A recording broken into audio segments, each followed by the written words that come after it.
എത്ര വർക്കൗട്ട് ചെയ്തിട്ടും അല്ലെങ്കിൽ ഡയറ്റ് നോക്കിയിട്ടും നമുക്ക് ഫാറ്റ് ലോസ് വരുന്നില്ല, മസിൽ ഗ്രോത്ത് ഇല്ല, ഇങ്ങനെ ഒരു പ്രശ്നം ഉണ്ടെങ്കിൽ നമുക്ക് മെയിൻ റീസൺ പറയാൻ പറ്റുന്നത് ഹോർമോൺ ഇംബാലൻസ് ആയിരിക്കാം.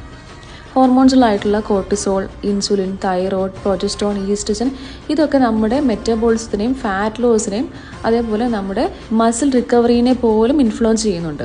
നമ്മുടെ കറണ്ട് വർക്കൗട്ട് റൂട്ടീൻ്റെ കൂടെ യോഗ കൂടി ഇൻക്ലൂഡ് ചെയ്യുവാണെങ്കിൽ നമുക്ക് ഹാപ്പി ഹോർമോൺസിലായിട്ടുള്ള ഡോപ്പമിൻ, സെറോട്ടോണിൻ, എൻഡോർഫിൻസ് പോലത്തെ ഹോർമോൺസിനെ ഇൻഡ്യൂസ് ചെയ്യാനും അതേപോലെ നമ്മുടെ സ്ട്രെസ് ഹോർമോൺസുകളായിട്ടുള്ള കോർട്ടിസോളിനെ കൺട്രോൾ ചെയ്യാനും വളരെയധികം ഹെൽപ്പ് ചെയ്യുന്നുണ്ട്. അതേപോലെ യോഗ, ആസന, പ്രാണായാമ പ്രാക്ടീസിലൂടെ നമ്മുടെ മാസ്റ്റർ ഗ്ലാൻഡ് ആയിട്ടുള്ള പീനിയൽ ഗ്ലാൻഡിനെ സ്റ്റിമുലേറ്റ് ചെയ്യാനും നമ്മുടെ മെറ്റബോളിസം കുറച്ചുകൂടി കൂട്ടാനും അതേപോലെ നമ്മുടെ സർക്കുലേറ്ററി സിസ്റ്റത്തിനെ നല്ല രീതിയിൽ പ്രവർത്തിപ്പിക്കാനും ഇതിൻ്റെ കൂട്ടത്തിൽ നമ്മുടെ പാരാസിമ്പത്തറ്റിക് നെർവസ് സിസ്റ്റത്തിനെ കൂടുതലായിട്ട് ഉത്തേജിപ്പിച്ച് നമ്മുടെ ബോഡി കുറച്ചും കൂടി റിക്കവർ ആകാൻ വേണ്ടി ഹെൽപ്പ് ചെയ്യുന്നുണ്ട്. സോ നിങ്ങളുടെ സ്ട്രെങ്ത് ട്രെയിനിങ്ങിനോടൊപ്പം യോഗ കൂടി ഇൻക്ലൂഡ് ചെയ്യുവാണെങ്കിൽ നമ്മൾ ഉദ്ദേശിക്കുന്ന രീതിയിലുള്ള റിസൾട്ട്സ് ആയിട്ടുള്ള മസിൽ ഗ്രോത്തും ഫാറ്റ് ലോസും നമുക്ക് പെട്ടെന്ന് തന്നെ കിട്ടും.